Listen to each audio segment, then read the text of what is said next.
Hivyo unajua kuna watu wako kwenye mahusiano ya muda mrefu na wamekuwa hawatumii kinga ya aina yote ile, yani hawatumii sindano, hawatumii condom, hawatumii kitu chochote ambacho kinazuia ujauzito, na almost wamekuwa wanashiriki tendo la ndoa mara nyingi zaidi, lakini hajawahi kutokea hata siku moja mwanamke akasema yeye ni mjamzito. Sasa umejua nini kinachotokea hapa? Yawezekana ni mwanamke ana changamoto au yawezekana ni mwanaume ana changamoto. Haiwezekani watu ambao mko kwenye mahusiano na mnashiriki pasipo kutumia kinga ya aina yote na mmekaa zaidi ya miaka 2 au miaka 3 na hakuna dalili yoyote ya mwanamke kupata ujauzito. Ndio maana wakati mwingine huwa tunasema hivi, ni vyema zaidi unapoona umekaa ndani ya ndoa zaidi ya mwaka mmoja na unashiriki tendo la ndoa pasipo kutumia kinga aina yote ile, ni vyema zaidi aidha mwanamke akafanya vipimo au mwanaume akafanya vipimo. Siku hizi changamoto za uzazi huwa hazichagui ni nani ambaye ana shida, aidha ni mwanamke ana shida au mwanaume ana shida. Changamoto za uzazi siku hizi ziko nusu nusu.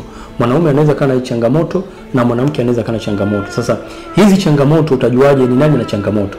Kwa kuziona kwa macho inakuwa ngumu sana, japo kuna baadhi ya dalili ambazo zitakuonesha aidha huyu ndiye ana changamoto au huyu ana changamoto. Mwanaume inatakiwa afanye kipimo cha sperm analysis, lakini mwanaume inatakiwa afanye kipimo cha hormone. Kuna baadhi ya hormone ambazo zinasaidia utengenezaji wa mbegu, lakini pia tuangalie mbegu zake zina uwezo wa kusafiri, mbegu zake zina morphology nzuri, zina kichwa, zina kiwiliwili, zina mkia, lakini pia lazima tuangalie mbegu zake zina ujazo wa kutosha au zina wingi wa kutosha.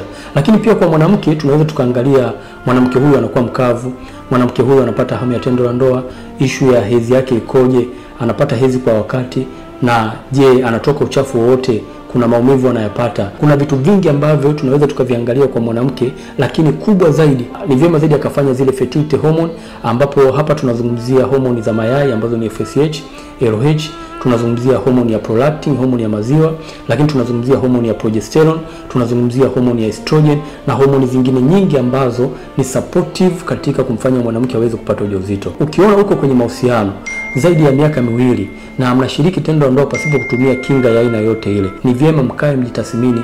Yawezekana kuna mmoja wenu ana changamoto za afya ya uzazi. Kwa hiyo ni vyema ukafanya vipimo mapema ili uweze kugundua changamoto yako ni nini. Au kama kuna jambo lolote ambalo unahisi umekuwa haulielewi vizuri, unaweza ukanipigia namba zangu za simu ambazo ni 0758 0748 25. Asante sana.